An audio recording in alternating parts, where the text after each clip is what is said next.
శ్రీ జ్ఞాన సరస్వతి వ్రతం మొదటి అధ్యాయం. రామశర్మ కథ. పూర్వకాలంలో గౌతమి నదీ తీరంలో రామాపురం అనే గ్రామం ఉండేది. అందులో రామశర్మ, సుమతి అనే దంపతులు ఉండేవారు. రామశర్మ ఆ ఊరిలో శ్రీ సీతారామచంద్రుల వారి ఆలయంలో అర్చకత్వం నిర్వహిస్తూ జీవించేవాడు. వీలున్నప్పుడు ఈ ఊరివారి ఇళ్లల్లో పౌరోహిత్యం కూడా చేస్తూ కాలం వెళ్ళబుచ్చేవాడు. ఆ దంపతులకు జీవితం బాగానే గడిచిపోతున్నది. కానీ సంతానం లేకపోవడం వెలితిగా ఉండేది. వివాహం జరిగి 6 సంవత్సరాలైనా సంతానం కలగలేదు.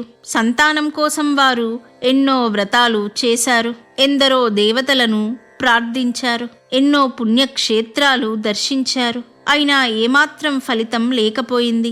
ఈ విషయం వారికి ఎప్పుడూ బెంగగా ఉండేది. రోజులిలా గడుస్తుండగా ఒకనాడు ఆ ఊరికి దూరదేశం నుండి ఒక సాధువు వచ్చాడు. ఆ సాధువు ఊరి బయట ఉన్న పెద్ద చెట్టు కింద తన శిష్యులతో మకాం పెట్టాడు.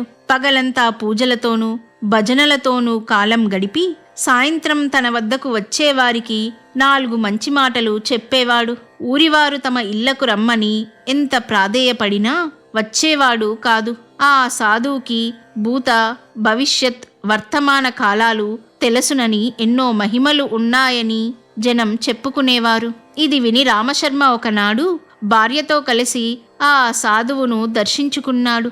ఆ దంపతులిద్దరూ ఆ సాధువుకు నమస్కరించి తమకు సంతానం కలిగే ఉపాయం చెప్పమని ప్రార్థించారు. ఆ సాధువు కాసేపు కన్నులు మూసుకొని చేతిలోకి ఒక మామిడి పండును తీసుకొని భార్య సుమతి చేతికి ఇచ్చాడు. మరునాడు ఏకాదశి అని ఉదయం స్నానం చేయగానే ఈ పండు తినమని, తప్పక చక్కటి పుత్రుడు జన్మిస్తాడని ఆశీర్వదించాడు. రామశర్మ దంపతులిద్దరూ సాధువుకి నమస్కరించి ఇంటికి వెళ్లారు. ఇంటికి చేరగానే ఇంటి బయట రామశర్మ బావమరిది భార్య పిల్లలతో వచ్చి వీరి కోసం వేచి చూస్తున్నారు. అన్న వదినలు రావడం చూసి సుమతి ఎంతో సంతోషించింది. వారిని లోపలికి తీసుకెళ్లి సాధువు ఇచ్చిన మామిడి పండును గూట్లో జాగ్రత్తగా పెట్టింది. ఆ రాత్రి వారందరూ కబుర్లు చెప్పుకుంటూ ఆలస్యంగా పడుకున్నారు. ఉదయాన్నే బావమరిది కృష్ణశర్మ హడావుడిగా బయటకు వెళ్లవలసిన పని ఉండడం చేత సుమతి తెల్లవారుజామునే లేచి తమ్ముడికి వంట సిద్ధం చేసింది. ఈ హడావిడిలో సాధువు ఇచ్చిన మామిడి పండు మరచిపోయింది. కృష్ణశర్మ దంపతులకు ఆ రోజు రాత్రి గాని ఆ విషయం గుర్తుకు రాలేదు. మరునాడు ఉదయం స్నానం చేసి ఆ పండు చేతిలోకి తీసుకుంది. అయితే ఆ పండుకి ఒక పక్కన కొంచెం చీమలు పట్టి ఉన్నాయి. ఆమె ఆ చీమలను తీసివేసి కన్నులకద్దుకొని వెంటనే ఆరగించింది. మనస్సులో ఆ సాధువును తలుచుకొని ఆలస్యం చేసినందుకు క్షమించమని ప్రార్థించింది. తనకు మంచి సంతానం ప్రసాదించమని సకల దేవతలను వేడుకున్నది. ఆ మామిడి పండు ప్రభావం చేత సుమతి కొద్ది రోజులలోనే గర్భం దాల్చి పండంటి మగపిల్లవాడిని కన్నది. ఆ పిల్లవాడికి ఆ దంపతులు ప్రభాకర శర్మ అని నామకరణం చేసి అల్లారు ముద్దుగా పెంచసాగారు. 5వ ఏడు రాగానే ఆశ్రమ పాఠశాలకు పంపారు. అయితే సాధువు ఇచ్చిన ప్రసాదం కొంచెం నిర్లక్ష్యం చేసిన కారణంగా అతడికి గురువులు ఎంత ప్రయత్నించినా ఏమాత్రం చదువు అబ్బటం లేదు. 3 సంవత్సరాలు గడిచినా ఒక్క అక్షరం ముక్క కూడా రాలేదు. రామశర్మకు ఎంతో బాధ కలిగి ఒకనాడు కొడుకుని ఎంతో విసుక్కున్నాడు. తండ్రి మాటలకు ప్రభాకర శర్మ ఎంతో బాధపడ్డాడు. ఉదయం లేవగానే ఇల్లు విడిచి వెళ్ళిపోయాడు. ఊరి బయటకు వచ్చి అడవిదారి గుండా నడవసాగాడు. పిల్లవాడు కనపడక రామశర్మ ఎంతో వెతికాడు. అయినా లాభం లేకపోయింది. అడవికి వెళ్లిన ప్రభాకర శర్మ అటు ఇటూ తిరిగి రాత్రి సమయానికి ఒక పురాతన గృహం వద్దకు చేరుకున్నాడు. అదేదో ఆలయంలాగా అనిపించింది. చీకటి పడడంతో భయం చేత రాత్రి ఇక్కడే ఉందామనుకున్నాడు. గర్భాలయంలోకి వెళ్ళి అక్కడ అంతా శుభ్రం చేసి ఒక పక్కగా పడుకున్నాడు. ఆ రాత్రివేళ ప్రభాకర శర్మకు ఒక దేవత ప్రత్యక్షమై ఇలా అన్నది: నాయనా, నేను సర్వజ్ఞానానికి అధిదేవతనైన సరస్వతిని. ఎంతో కాలంగా ఎవ్వరికీ పట్టనటువంటి ఈ ఆలయాన్ని నీవు శుభ్రం చేశావు. అందున ఈ రోజు వసంత పంచమి, నాకెంతో ప్రీతికరమైన రోజు. ఈ పుణ్యదినాన నా ఆలయాన్ని శుభ్రం చేసిన నీకు ఎంతో పుణ్యం దక్కింది. నీకు సర్వ విద్యలను అనుగ్రహిస్తున్నాను. ఉదయాన్నే నీ ఊరికి వెళ్ళు. నీకు అన్నింటా శుభం జరుగుతుంది అని చెప్పి మాయమైంది. ప్రభాకర శర్మ ఉదయం లేవగానే అద్భుతమైన సరస్వతీమాత విగ్రహాన్ని చూశాడు. ఆలయం శుభ్రం చేసి ఆ తల్లికి నమస్కరించాడు. అప్రయత్నంగానే అతని నోటి వెంట అద్భుతమైన కవిత్వం వచ్చింది. ఆ తల్లిని ఎంతో దివ్యంగా కీర్తించాడు. ఆ తల్లి అనుగ్రహంతో అతడు తిరిగి ఇంటికి చేరాడు. తల్లిదండ్రులకు జరిగిన విషయమంతా చెప్పాడు. రామశర్మ దంపతులు ఎంతో సంతోషపడి ఊరిలోని ముఖ్యులను తీసుకొని అడవిలోకి వెళ్ళి అక్కడ జీర్ణావస్థలో ఉన్న సరస్వతి ఆలయం వద్దకు చేరారు. అందరూ కలిసి ఆ ఆలయాన్ని శుభ్రం చేసి కొన్ని రోజుల తర్వాత బ్రహ్మాండమైన ఉత్సవాలు చేశారు. అక్కడ ఆలయ గోడలపై ఉన్న శాసనాల ద్వారా అక్కడ ఉన్న సరస్వతీ మాతను సాక్షాత్తు వ్యాసుల వారు ప్రతిష్ఠించినట్లుగా గ్రహించారు.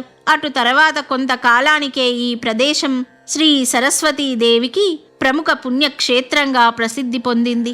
ఆ తల్లిని ఆరాధించిన వారికి సంపూర్ణ జ్ఞానం కలుగుతుందని భక్తులు గ్రహించారు. చదువుల తల్లి సరస్వతీదేవి మాఘశుద్ధ పంచమి నాడు ఉద్భవించింది. భక్తుల పాలిటి కల్పవల్లి అయిన ఆ తల్లి తన భక్తుడు తిమ్మరాజు విశ్వపతి రామకృష్ణమూర్తికి వైశాఖ శుద్ధ పంచమి నాడు ఈ జ్ఞాన సరస్వతి వ్రతం అనుగ్రహించింది. ఏ నెలలోనైనా పంచమి నాడు ఈ వ్రతం ఆచరిస్తే అద్భుత ఫలితం కలుగుతుంది. ప్రత్యేకించి వసంత పంచమి నాడు సరస్వతీదేవి ఏ ఆలయంలోనైనా ఏ విద్యా సంస్థలలోనైనా ఈ వ్రతకథలు చదివిన వారికి, ప్రసాదం స్వీకరించిన వారికి సంపూర్ణ జ్ఞానం కలుగుతుంది. ఆ తల్లికి అరటి పండ్లు కాని, రేగు పండ్లు కాని, చెరుకు ముక్కలు కాని నివేదింపవచ్చును. ఈ వ్రతం ఆచరించిన వారి సంతానం చక్కటి విద్యావంతులు కాగలరు. అన్ని పరీక్షలలో విజయం సాధించగలరు. ఆ కుటుంబం సర్వ శుభాలను పొందగలదు. ప్రథమ అధ్యాయము సమాప్తము. శ్రీ జ్ఞాన సరస్వతి వ్రతం. రెండవ అధ్యాయం జ్ఞాన సరస్వతీ పీఠం దివ్యకథ. పూర్వకాలంలో ఆంధ్రదేశంలో గోదావరి తీరాన మహాదేవపురం అనే గ్రామం ఉండేది. ఆ గ్రామంలో ఒక పురాతన శివాలయం ఉండేది. ఈ ఆలయంలోని శివలింగాన్ని సాక్షాత్తు బ్రహ్మదేవుడే ప్రతిష్ఠించాడని ప్రజలు అనుకునేవారు. మహాదేవపురంలోని ప్రజలందరూ ఎంతో సఖ్యంగా ఒకరికొకరు సహాయం చేసుకుంటూ ఉండేవారు. ఆ గ్రామంలో పాఠశాల మాత్రం లేక పిల్లలను దూర ప్రాంతాలకు పంపవలసి వచ్చేది. గ్రామంలో ఒక పాఠశాలను నెలకొల్పాలని గ్రామ పెద్దలు ఎన్నోసార్లు ప్రయత్నించినప్పటికీ ఎందుకో అది కార్యరూపం దాల్చేది కాదు. ఎప్పుడూ ఏవో అడ్డంకులు వచ్చేవి. ఇలా ఉండగా ఆ ఊరికి ఒకనాడు పురుషోత్తమ శాస్త్రి అనే పండితుడు కుటుంబ సమేతంగా వచ్చాడు. పురుషోత్తమ శాస్త్రి సర్వశాస్త్ర పారంగతుడు. ఊరివారందరూ అతడిని తమ ఊరిలోనే ఉండమని అర్థించారు. అతడి కుటుంబం సుఖంగా ఉండడానికి అన్ని సదుపాయాలు సమకూరుస్తామని, ఇక్కడే కుటుంబంతో ఉండి తమ ఊరి పిల్లలకు చదువు నేర్పమని అన్నారు. పురుషోత్తమ శాస్త్రి అందుకు సరేనన్నాడు. కొద్ది రోజులకే ఆ ఊర్లో ఒక చిన్న పాఠశాల ప్రారంభమైంది. పిల్లలందరూ ఇక్కడే చదువుకోసాగారు. పురుషోత్తమ శర్మ పాఠశాల 2 సంవత్సరాలు బాగానే నడిచింది. కానీ 3వ సంవత్సరం నుండి కష్టాలు ప్రారంభమయ్యాయి. ఎందుకో గాని ఇక్కడ చదివిన పిల్లలకు చదువు సరిగ్గా అబ్బేది కాదు. దాని వలన తల్లిదండ్రులు తమ పిల్లలను మెల్లమెల్లగా ఈ పాఠశాల నుండి మాన్పించి వేరే ఊరికి పంపేశారు. ఇలా 5 సంవత్సరాలు అయ్యేసరికి పాఠశాలలో కేవలం 5 విద్యార్థులు మాత్రమే మిగిలారు. పురుషోత్తమ శాస్త్రికి చాలా బాధ కలిగింది. ఈ పాఠశాల నడపడం సాధ్యం కాదనుకున్నాడు. కానీ అలాగని ఊరు విడిచి తిరిగి తన ఊరు వెళ్ళాలంటే మనస్సు ఒప్పుకోలేదు. 5 సంవత్సరాలు ఇక్కడ ఉండడం చేత ఈ ఊరిపై ఎంతో మమకారం ఏర్పడింది. పురుషోత్తమ శాస్త్రికి ఒకనాడు ఒక ఆలోచన వచ్చింది. చదువుల తల్లి సరస్వతిని ఎలాగైనా ప్రసన్నం చేసుకోవాలనుకున్నాడు. ఆ తల్లి అనుగ్రహం ఉంటే తప్ప ఈ పాఠశాలకు వైభవం కలగదని తలచాడు.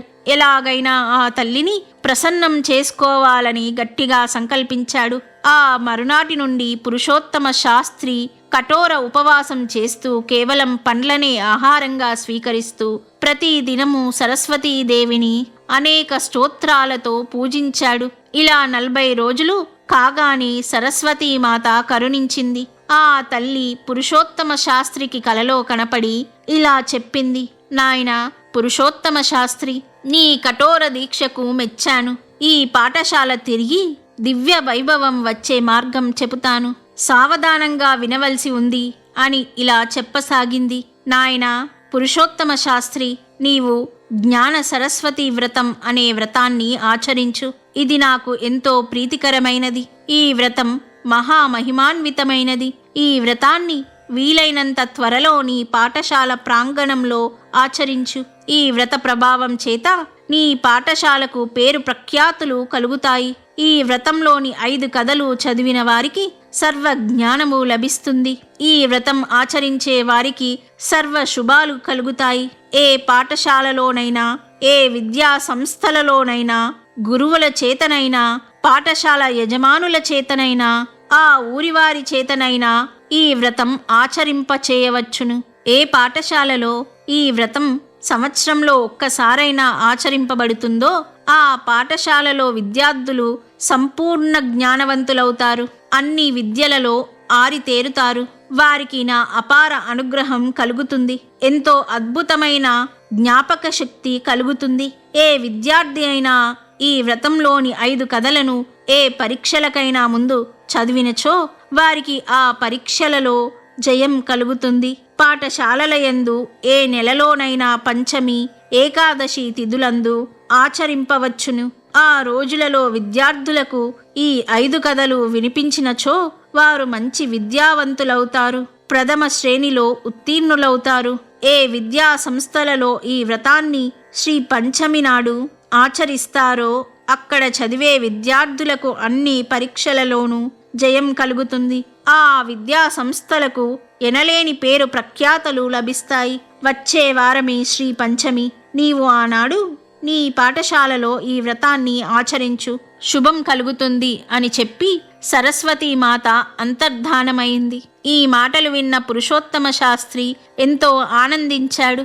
ఆ తల్లి తనను అనుగ్రహించినందుకు ఆ జగన్మాతని ఎన్నో విధాలా కొనియాడాడు. మరునాడు ఉదయం ఊరి పెద్దలకు రాత్రి తనకు కలిగిన స్వప్నం గురించి చెప్పాడు. వారందరూ ఎంతో సంతోషించారు. ఊరివారందరి సహాయంతో పురుషోత్తమ శాస్త్రి శ్రీ పంచమి నాడు శ్రీ జ్ఞాన సరస్వతి వ్రతం ఎంతో వైభవంగా ఆచరించాడు. ఈ వ్రతం ఆచరించిన ఫలితంగా ఆ పాఠశాల కొద్ది కాలంలోనే ఎంతో అభివృద్ధి చెందింది. అనతి కాలంలోనే చుట్టుపక్కన ఊళ్ళల్లో ఎంతో పేరున్న విద్యా సంస్థగా పేరుగాంచింది. అటు తర్వాత కాలంలో ఆ పాఠశాల శ్రీ జ్ఞాన సరస్వతి పీఠంగా పేరొంది పెద్ద విశ్వవిద్యాలయంగా రూపుదిద్దుకుంది. సరస్వతీమాత అంతటి కరుణామయురాలు. ఆ తల్లిని ఆరాధించిన వారికి విద్యా వినయాలు లభిస్తాయి. చదువుపై సంపూర్ణ ఏకాగ్రత ఏర్పడుతుంది. అద్భుతమైన గ్రహణ శక్తి కలుగుతుంది. జ్ఞాపక శక్తి ఎంతో వృద్ధి చెందుతుంది. ఆ తల్లి సెలవిచ్చినట్లుగా అందరూ ఈ జ్ఞాన సరస్వతి వ్రతం నిత్యం ఆచరించి శుభప్రదంగా జీవించవచ్చు. 2వ అధ్యాయము సమాప్తము. శ్రీ జ్ఞాన సరస్వతి వ్రతం 3వ అధ్యాయం. గోపయ్య దివ్య కథ. పూర్వకాలంలో కృష్ణా తీరంలో పండితపురం అనే అగ్రహారం ఉండేది. అందులో అనేక బ్రాహ్మణ కుటుంబాలు ఉండేవి. అగ్రహారంలో ఒక పెద్ద వేద పాఠశాల ఉండేది. చుట్టుపక్కల గ్రామాల నుండి అనేక మంది విద్యార్థులు వచ్చి ఇక్కడ చదువుకునేవారు. ఈ పాఠశాలలో చదివిన వారు ఎన్నో శాస్త్రాలలో ఎంతో ప్రావీణ్యం సాధించి ఎంతో పేరు తెచ్చుకున్నారు. సాక్షాత్తు ఆ సరస్వతీదేవి ఈ విద్యాపీఠంలో నడయాడుతుందని ప్రజలు చెప్పుకునేవారు. ఈ పాఠశాలకు అంత గొప్ప పేరు ఉండేది. ఈ వేద పాఠశాలలో ఎందరో విద్యార్థులు, ఉపాధ్యాయులు ఉండేవారు. ఈ వేద పాఠశాలను రోజు ఊడ్చి శుభ్రం చేయడానికి వీరయ్య అనే పనివాడు ఉండేవాడు. పాఠశాల పెద్ద విస్తీర్ణం గల స్థలంలో ఉండేది. దాదాపు 5 ఎకరాల ప్రాంగణం. ఆ పాఠశాల ఆవరణలో ఒక్క చోట చక్కటి హయగ్రీవుని శిల్పం ఉండేది. అలాగే ఆ పాఠశాల ప్రార్థనా భవనంలో ఒక చక్కటి సరస్వతీదేవి విగ్రహం ఉండేది. ప్రతిరోజు ఉదయం విద్యార్థులందరూ ఈ భవనంలో ప్రార్థన చేసి సరస్వతీదేవికి నమస్కరించి అటు తర్వాత బయట ఉన్న హయగ్రీవునికి నమస్కరించి తమ తమ తరగతులకు వెళ్ళేవారు. వీరయ్య ప్రతిరోజు ఈ ప్రార్థనా భవనాన్ని శుభ్రం చేసేవాడు. వీరయ్యతో పాటు అతని కుమారుడు గోపయ్య పక్కనే తిరుగుతుండేవాడు. గోపయ్యకి కేవలం 3 సంవత్సరాలు. తండ్రితో పాటే ఆ పాఠశాల మొత్తం తిరుగుతుండేవాడు. చిన్నవాడైన గోపయ్యని ఎంతో తేజస్సు ఉట్టిపడుతున్న సరస్వతీదేవి విగ్రహం ఎంతో ఆకర్షించింది. ఆ తల్లి కనులలో ఆప్యాయత, అనురాగం ఈ పిల్లవాడిని కట్టిపడేసేది. ప్రతిరోజు ఉదయం ఆ విగ్రహం ఎదురుగా ఆ తల్లిని చూస్తూ ఉండిపోయేవాడు. గోపయ్య ఆడుతూ పాడుతూ 5 సంవత్సరాల వయస్సుకు వచ్చాడు. తన వయస్సు పిల్లలు కొందరు ఆ పాఠశాలలో చదువుకొనడం చూశాడు. తనకు అలా చదువుకోవాలని ఉండేది. కానీ తన తండ్రి ద్వారా ఇది తనకు సాధ్యపడదని తెలుసుకున్నాడు. తండ్రితో పాటే ప్రతిరోజు ఆ పాఠశాల తిరుగుతూ ఎక్కడన్నా పాఠ్యపుస్తకాలు కనపడితే కనులకద్దుకొని పెట్టేవాడు. కొందరు విద్యార్థులు తమ పుస్తకాలు సరిగ్గా ఉంచుకొనక ఇటు అటు పారవేసేవారు. గోపయ్య వీటిని తీసి కన్నులకద్దుకొని చక్కగా పేర్చి పెట్టేవాడు. ఇలా పెరిగి పెద్దవాడై 12 సంవత్సరాల వయస్సుకు వచ్చాడు. తండ్రికి పొలం పనులలో సాయం చేస్తుండేవాడు. ఉదయం పూట మాత్రం వేద పాఠశాల ఆవరణ మొత్తం తానే శుభ్రంగా ఊడ్చేవాడు. చివరన ప్రార్థన మందిరంలోని సరస్వతీమాత విగ్రహానికి మొక్కేవాడు. వచ్చే జన్మలోనైనా తనకి పాఠశాలలో చదువుకునే భాగ్యం కలిగించమని ప్రార్థించేవాడు. రోజూ ఇతన్ని గమనిస్తున్న సరస్వతీదేవికి గోపయ్యపై అనుగ్రహం కలిగింది. ఆ తల్లి ఇతనిని అనుగ్రహించాలని తలచింది. ఒకరోజు ఆ ఊరికి కాంచీపురం నుండి మహా పండితుడు వచ్చాడు. అంత గొప్ప పండితుడు వచ్చిన సందర్భంలో మరునాడు ఉదయం పెద్ద వేదసభ నిర్వహింపబడింది. ఆ రోజు ఉదయాన్నే గోపయ్య తండ్రితో కలిసి పండిత సభ జరిగే ప్రదేశాన్ని చక్కగా శుభ్రం చేశాడు. కాసేపటికి ఆ సభంతా వేద పండితులతోనూ వేద పాఠశాల ఉపాధ్యాయులతోనూ విద్యార్థులతోనూ నిండిపోయింది. కాంచీపురం పండితుణ్ణి ఘనంగా సన్మానించారు. ఇదంతా గోపయ్య దూరంగా నుంచొని ఎంతో ఉత్సాహంగా చూస్తున్నాడు. పండితులందరూ రకరకాల శాస్త్ర విశేషాలపై మాట్లాడారు. చివరన కంచి నుంచి వచ్చిన ఆ మహాపండితుడు అనేక శాస్త్ర విషయాలపై మాట్లాడి చివరన వ్యాకరణానికి సంబంధించిన ఒక సమస్యను చెప్పి అక్కడ ఉన్నవారిని సమాధానం చెప్పవలసిందిగా అడిగాడు. తాను ఎన్నో వేద సభలలో ఈ సమస్యను అడిగానని ఎవ్వరూ సరైన సమాధానం చెప్పలేకపోయారని అన్నాడు.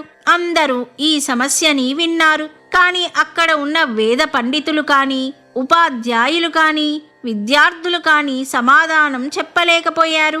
ఆ క్షణంలోనే సరస్వతీమాతకు గోపయ్యను తాను అనుగ్రహించాలని తలచింది. వెంటనే దూరంగా ఎక్కడో నుంచున్న గోపయ్య అందరికీ వినపడేలాగా గట్టిగా ఇలా అన్నాడు. ఆ సమస్యకు సమాధానం నేను చెప్తాను అన్నాడు. అక్కడ ఉన్నవారందరూ ఆశ్చర్యపోయారు. వారు ఏదో చెప్పబోయేటంతలో గోపయ్య ఆ వ్యాకరణ సమస్యకు చక్కగా వివరంగా సమాధానం చెప్పాడు. అక్కడ ఉన్నవారి నోట మాట రాలేదు. అందరూ ఆశ్చర్యపడుతుండగా అక్కడ ఉన్న సరస్వతి విగ్రహం నుంచి ఇలా వినపడింది.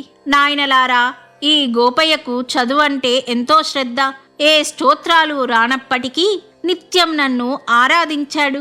నేను ఇతడికి ఈ క్షణంలోనే సర్వ విద్యలను అనుగ్రహించాను అని వినపడింది. అక్కడితో ఇక్కడ ఉన్నవారందరూ తమ గర్వానికి సిగ్గుపడి సరస్వతీ కటాక్షం పొందిన గోపయ్యను ఘనంగా సన్మానించారు. తర్వాత కాలంలో గోపయ్య మహాపండితునిగా పేరు తెచ్చుకొని ఎందరో గొప్ప శిష్యులను తీర్చిదిద్దారు. సరస్వతీమాత అంతటి కారుణ్యమూర్తి. ఆ తల్లిని నిత్యం స్మరించే వారికి సర్వశాస్త్ర జ్ఞానము లభిస్తుంది.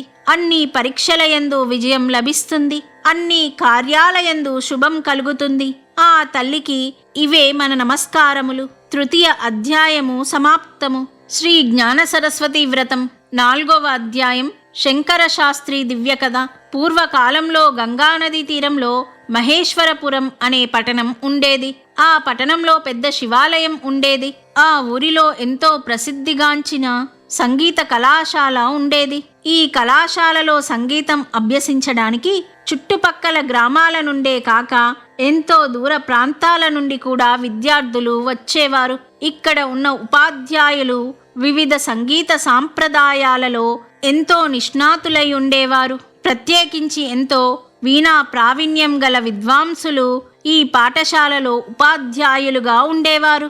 ఈ పాఠశాల ప్రధానోపాధ్యాయుడైన శ్రీ రామశర్మ హిందుస్థానీ సంగీతంలో ఎంతో పేరు పొందారు. శ్రీ రామశర్మకు శంకర శాస్త్రి అనే కుమారుడు ఉండేవాడు. కుమారుణ్ణి ఎలాగైనా గొప్ప వీణా విద్వాంసునిగా తీర్చిదిద్దాలని శ్రీ రామశర్మకు కోరికగా ఉండేది. ప్రాథమిక అభ్యాసం కాగానే శంకర శాస్త్రి తన పాఠశాలలోనే వీణా శిక్షణలో పెట్టాడు. వీణా ప్రావీణ్యత పరీక్షకు 5 సంవత్సరాలు చదవాలి. శంకర శాస్త్రికి 5 సంవత్సరాలు పూర్తయ్యాయి. కానీ పరీక్షలో ఉత్తీర్ణుడు కాలేకపోయాడు. ఇది శ్రీ రామశర్మకు ఎంతో బాధగా తోచింది. శంకర శాస్త్రి తిరిగి సంవత్సరం తరువాత మళ్ళీ పరీక్షకు వెళ్ళాడు. ఆయన ఉత్తీర్ణుడు కాలేదు.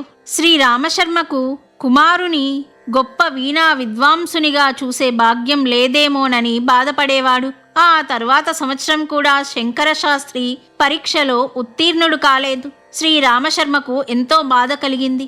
దురదృష్టవశాత్తు పక్షవాతం వచ్చి మంచాన పడ్డాడు. కుమారుని వీణా విద్వాంసునిగా చూడాలన్న కోరిక తీరకుండానే మరణిస్తాననే బెంగ పట్టుకుంది. శంకర శాస్త్రికి ఎంతో బాధ కలిగింది. ఈసారి పరీక్షలలో ఎలాగైనా ఉత్తీర్ణుడవ్వాలని తలచాడు. ప్రతిరోజు ఉదయం వీణను తీసుకొని వెళ్ళి గంగానది ఒడ్డున కూర్చొని ఎంతో సాధన చేసేవాడు. సాధన చేస్తున్నంతసేపు ఆ సరస్వతీదేవినే మనస్సులో స్మరించేవాడు. ఇలా 40 రోజులు గడిచేసరికి ఇతడి సాధనను గమనిస్తున్న సరస్వతీదేవి అతడిని కరుణించి ఎదురుగా ప్రత్యక్షమై ఇలా అన్నది, నాయనా, నీ కఠోర దీక్షకు మెచ్చాను. నీవు రేపే జ్ఞాన సరస్వతీ వ్రతం ఆచరించు. ఈసారి పరీక్షలలో నీవు ప్రథమ శ్రేణిలో ఉత్తీర్ణుడు అవ్వడమే కాదు, భవిష్యత్లో గొప్ప విద్వాంసునిగా పేరు తెచ్చుకుంటావు అని ఆ వ్రత విధానం వివరించి అంతర్ధానమైంది. శంకర శాస్త్రి ఆ తల్లి తనను అనుగ్రహించినందుకు ఎన్నో విధాల స్తుతించాడు. జరిగిన విషయమంతా ఇంటికి వచ్చి తండ్రికి తెలిపాడు. శ్రీ రామశర్మ ఆ సరస్వతీమాత ఇన్నాళ్లకు తన కుమారుని కరుణించినందుకు సంతోషించాడు. ఆ మరునాడు ఉదయం శంకర శాస్త్రి శుచిగా స్నానం చేసి జ్ఞాన సరస్వతీ వ్రతం ఆచరించాడు. వ్రతం పూర్తి అయిన తరువాత ఆ తల్లిని స్తుతిస్తూ 1 గంట సేపు అద్భుతమైన వీణానాదం చేశాడు. అప్పుడు ఒక అద్భుతం జరిగింది. ఆ దివ్య వీణనాదం నుంచి వచ్చిన దివ్య తరంగాల ప్రభావం చేత శ్రీ రామశర్మ పక్షవాతం ఒక్కసారిగా మాయమైంది. పూర్తి ఆరోగ్యంతో లేచి మంచంపై కూర్చున్నాడు. ఆ కుటుంబం అంతా తమను ఇన్ని విధాలుగా కరుణించిన సరస్వతీమాతను ఎంతో స్తుతించారు. కుటుంబ సభ్యులందరూ జ్ఞాన సరస్వతి వ్రత ప్రసాదాన్ని స్వీకరించారు. అటు తర్వాత కొన్ని రోజులకు జరిగిన పరీక్షల్లో శంకర శాస్త్రి ప్రథమ శ్రేణిలో ఉత్తీర్ణుడయ్యాడు. తరువాత కాలంలో శంకర శాస్త్రి ఎంతో గొప్ప విద్వాంసునిగా పేరు పొందాడు. తండ్రి శ్రీరామశర్మ కళ ఫలించింది. ఆ కుటుంబమంతా కలకాలం సరస్వతీమాతను సేవిస్తూ సుఖంగా జీవించి చివరన ముక్తి పొందారు. సరస్వతీమాత అంతటి దయామయురాలు. ఎవరైనా తనను పూర్తి విశ్వాసంతో ఆరాధిస్తారో వారిని సంపూర్ణంగా అనుగ్రహిస్తుంది. ఆ తల్లి తిమ్మరాజు విశ్వపతి రామకృష్ణమూర్తి అనే భక్తునికి అనుగ్రహించిన ఈ జ్ఞాన సరస్వతీ వ్రతం ఎంతో మహత్యం కలది. ఇది ఆచరించిన వారికి అన్ని కళలయందు ప్రావీణ్యత లభిస్తుంది. గొప్ప కళాకారులుగా, సంగీత విద్వాంసులుగా, మహాపండితులుగా, అద్భుత జ్ఞాన సంపన్నులుగా పేరొందుతారు. ఆ తల్లికి ఇవే మన నమస్కారములు. 4వ అధ్యాయము సమాప్తము. శ్రీ జ్ఞాన సరస్వతీ వ్రతం 5వ అధ్యాయం. భరద్వాజుని దివ్య కథ. పూర్వకాలంలో గోదావరి తీరాన కౌండిన్యుడు అనే బ్రాహ్మణుడు ఉండేవాడు. అతడెంతో నిష్ఠాగరిష్ఠుడై ఎప్పుడూ దైవ చింతనలోనే కాలం గడిపేవాడు. వారసత్వంగా వచ్చిన పౌరోహిత్యపు వృత్తి నిర్వర్తిస్తూ వచ్చిన కొద్దిపాటి సొమ్ముతో సుఖంగా జీవించేవాడు. ఊరివారందరి చేత ఎంతో మంచివాడని పేరు తెచ్చుకున్నాడు. ఊరివారందరూ కలిసి అతడికి చిన్న ఇల్లు కట్టించి ఇచ్చాడు. ఆ ఇంట్లో భార్య కుమారునితో సుఖంగా జీవిస్తుండేవాడు. అంతా బాగానే ఉన్నది. కాని కౌండిన్యుడికి ఒకటే బెంగ ఉన్నది. తన కుమారుడు భరద్వాజునకు సరిగ్గా చదువు అబ్బటం లేదు. వారసత్వంగా వచ్చిన ఈ పౌరోహిత్యపు వృత్తితో అతడి జీవితం కూడా సుఖంగా గడుస్తుందని తలిస్తే అతనికి చదువు ఏమాత్రం రావడం లేదు. ఎప్పుడు తృతీయ శ్రేణిలోనే ఉత్తీర్ణత పొందుతూ వేద పాఠశాలలో 5వ సంవత్సరానికి వచ్చాడు. ఇంకా 7 సంవత్సరాలు చదవాలి. అప్పుడే అతడికి పూర్తి ప్రావీణ్యత వస్తుంది. కానీ ప్రతి సంవత్సరం పరీక్షలలో చాలా తక్కువ స్థాయిలో ఉండేవాడు. కౌండిన్యుడికి బెంగగా ఉండేది. ఇంకొక వారం రోజులలో 5వ సంవత్సరం పరీక్షలు. ఈ పరీక్ష ఇంతకు ముందు వాటికంటే ఎంతో కఠినమైనది. భరద్వాజుడు ఇందులో అసలు ఉత్తీర్ణుడవుతాడా అనే బెంగ తండ్రికి పట్టుకున్నది. ఇలా ఆలోచిస్తుండగా పక్క ఊరి జమీందారు నౌకరు వచ్చాడు. అయ్యా, మిమ్మల్ని మా జమీందారు గారు ఎల్లుండి ఉదయాన్నే 6 గంటలకల్లా రమ్మన్నారు. వారింటిలో సరస్వతీ వ్రతం చెయ్యవలసింది ఉన్నదట అని చెప్పి వెళ్ళిపోయాడు. సరస్వతీ వ్రతమా? ఇది ఎప్పుడూ నేను విని ఉండలేదే. ఏదేమైనా ఆ వ్రతమేదో తాను కూడా తెలుసుకుందామని అనుకున్నాడు. ఆ తరువాత 2వ రోజు ఉదయమే చీకటిలో లేచి స్నానం చేసి శుభ్రమైన దుస్తులు ధరించి పక్క ఊరు జమీందారు గారింటికి 6 గంటలకు ఇల్లు చేరుకున్నాడు. జమీందారు కౌండిన్యుడితో ఇలా అన్నాడు. స్వామి, ఈ జ్ఞాన సరస్వతీ వ్రతం గురించి కిందటి వారమే తెలిసింది. కిందటి శనివారం నేనిక్కడి 10 మైళ్ళ దూరంలో గల రామాపురం ఏదో పని మీద వెళ్ళినప్పుడు అక్కడ ఒకరింట ఈ వ్రతం ఆచరిస్తుండగా చూశాను. ఈ వ్రతం ఆచరిస్తే పిల్లలకి చక్కటి చదువు, జ్ఞానము, మంచి నడవడి వస్తాయట. ఆ వ్రత విధానం అంతా తెలుసుకున్నాను. తమరు దయచేసి ఆ వ్రతం నా చేత ఆచరింపచేయవలసింది. మా పిల్లలు సరి అయిన మార్గంలో లేరు. ఏమాత్రం వినయ విధేయతలు లేవు. ఈ జ్ఞాన సరస్వతీ వ్రతం చేస్తేనైనా వారికి మంచి నడవడిక వస్తుందని నా ఆశ అని అన్నాడు. కౌండిన్యుడు ఆ దంపతుల చేత ఆ జ్ఞాన సరస్వతీ వ్రతం ఆచరింపచేశాడు. ఆ వ్రత కథలు అద్భుతంగా ఉన్నాయి. ఆ కథలు చదువుతున్నంతసేపు ఆ సరస్వతీ మాతే కౌండిన్యుడి కళ్ళ ముందు నిలబడింది. వ్రతం అయిన తర్వాత వ్రత ప్రసాదం తాను కొంచెం పొట్లం కట్టుకొని జమీందారు వద్ద సెలవు తీసుకొని ఇంటికి వచ్చాడు. శ్రీ జ్ఞాన సరస్వతీ వ్రత ప్రసాదాన్ని తాను తన భార్య స్వీకరించి తన కుమారునికి కూడా ఇచ్చాడు. భరద్వాజుడు కన్నులకద్దుకొని ఆ ప్రసాదాన్ని తీసుకున్నాడు. అద్భుతమైన శ్రీ జ్ఞాన సరస్వతీ వ్రతం ప్రసాదాన్ని స్వీకరించడం చేత భరద్వాజునికి ఆ తల్లి అనుగ్రహం కలిగి 5వ సంవత్సరం పరీక్షలు చక్కగా రాశాడు. పరీక్షలు కాగానే కౌండిన్యుడు తన ఇంట్లో భార్య కుమారులను పక్కనే కూర్చోపెట్టుకొని శ్రీ జ్ఞాన సరస్వతీ వ్రతం ఆచరించాడు. ఈ వ్రత ఫలితంగా భరద్వాజుడు ఈసారి ప్రథమ శ్రేణిలో ఉత్తీర్ణుడయ్యాడు. ఆ సరస్వతీమాత తమను ఇన్నాళ్లకు కరుణించినందుకు కౌండిన్యుడు ఎంతో సంతోషపడ్డాడు. అప్పటి నుంచి ప్రతి సంవత్సరం వారు శ్రీ జ్ఞాన సరస్వతీ వ్రతం ఆచరించసాగారు. భరద్వాజుడు 12 సంవత్సరాలు వేద విద్యను ప్రతి సంవత్సరం ప్రథమ శ్రేణిలో ఉత్తీర్ణుడయ్యాడు. గొప్ప పండితునిగా పేరు పొందాడు. అప్పటి నుంచి ప్రతి సంవత్సరం ఆ కుటుంబంలో శ్రీ జ్ఞాన సరస్వతీ వ్రతం ఆచరిస్తూ కలకాలం సుఖంగా జీవించారు. శ్రీ జ్ఞాన సరస్వతీ వ్రతం మహామహిమాన్వితమైనది. ఈ వ్రతం ఆచరింపడం ఎంతో సులభం. ప్రతి సంవత్సరం ఈ వ్రతం ఆచరించే విద్యా సంస్థలలో చదివే విద్యార్థులు ఎంతో అభివృద్ధిలోకి వస్తారు. ప్రథమ శ్రేణిలో ఉత్తీర్ణులవుతారు. అంతేకాదు వారికి మంచి నడవడిక కలుగుతుంది. గొప్ప సంస్కారం అబ్బుతుంది. జీవితాంతం సత్ప్రవర్తనతో జీవిస్తారు. ఉన్నత శ్రేణి ఉద్యోగాలు లభిస్తాయి.